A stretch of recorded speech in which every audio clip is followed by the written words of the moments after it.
تصور کن یک روز از خواب بیدار میشی. حقوقت هنوز همونه، اما دیگه نمیتونی حتی نصف خرید دیروزتو انجام بدی. بانک‌ها بستن، پول هست، اما هیچ ارزشی نداره.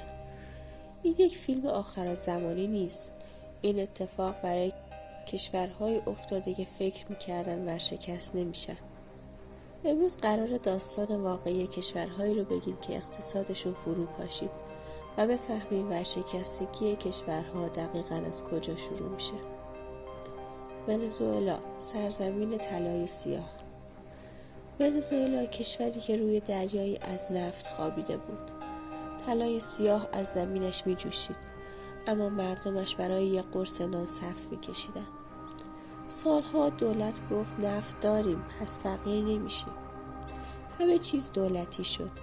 سرمایه گذارها رفتن و وقتی قیمت نفت سقوط کرد، کشور هم باهاش فرو ریخت. دولت به جای اصلاح ماشین چاپ پول رو روشن کرد.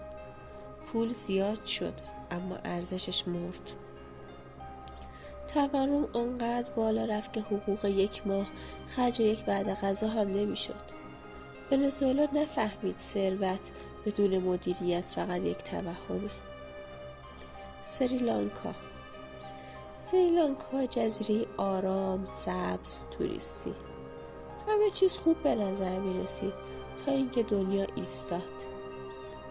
کرونا آمد. گردشگرها ناپدید شدند. دلار دیگر وارد کشور نشد. اما بدهی‌ها هنوز نفس می کشیدند. و بعد یک تصمیم عجیب. دولت گفت از فردا کشاورزی شیمیایی ممنوع. محصولات نابود شدند. غذا کم شد و کشور مجبور شد غذا وارد کند بی آنکه ارزی باقی مانده باشد. مردم به خیابان آمدند. سوخت نبود، غذا نبود، برق نبود و رئیس جمهور فرار کرد. سریلانکا یاد گرفت یک تصمیم اشتباه میتواند تاریخ یک کشور را عوض کند. اگر تا اینجای ویدیو برات جالب بوده، با زدن یک لایک کمک کنی ویدیو با آدم‌های بیشتری برسه که شاید ندونن ورشکستگی یک کشور چقدر میتونه خطرناک باشه. یونان، زندگی روی بدهی. یونان زادگاه فلسفه و دموکراسی. اما پشت این تاریخ یک دروغ بزرگ پنهان بود. حقوق بالا، بازنشستگی زود و هزینه‌هایی که اقتصاد توانش را نداشت. برای ورود به اروپا اعداد را زیباتر کردند، اما واقعیت صبر کرد. بحران جهانی که رسید، همه چیز لو رفت. یونان دیگر نمی‌تواند بدهی‌هایش را بدهد. اروپا وارد شد، IMF وارد شد و مردم تاوان را دادند. حقوق کم شد، مالیات بالا رفت، زندگی سخت شد. یونان سقوط نکرد چون فقیر بود، بلکه چون وانمود کرد ثروتمند است. زیمبابوه جایی که پول از کاغذ هم بی‌ارزش‌تر شد. زمین‌ها مصادره شدند، کشاورزان رفتند، غذا نایاب شد و دولت باز هم چاپ پول. اعداد بزرگتر شدند، اما ارزش صفر. اسکناس‌های 100 میلیون دلاری برای خرید نان هم کافی نبود. در نهایت پول ملی حذف شد.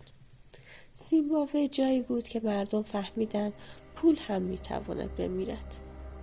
لبنان، کشوری که بانک‌هایش به مردم لبخند می‌زدند و پولشان را می‌بلعیدند. سالها اقتصاد با وام و دلار نفس کشید، اما پشت پرده فساد آرام آرام رشد می‌کرد. روزی رسید که مردم خواستن پولشان را بگیرن. بانک‌ها گفتن نداریم. لیر سقوط کرد، پس‌اندازها نابود شد و اعتماد دفن شد. وقتی اعتماد از بین برود، هیچ اقتصادی زنده نمی‌ماند. هیچ کشوری یک شبه ورشکسته نمیشه. ورشکستگی صدای آرام تصمیم‌های غلط است که سالها نادیده گرفته شده. و حالا سوال این است: کدام کشور بعدی خواهد بود؟ اگر به ویدیوهای داستانی تحلیلی علاقه داری، الان بهترین زمانی که کانال رو سابسکرایب کنی، چون اینجا قراره چیزهایی رو بشنوی که معمولا کسی ساده توضیحشون نمیده.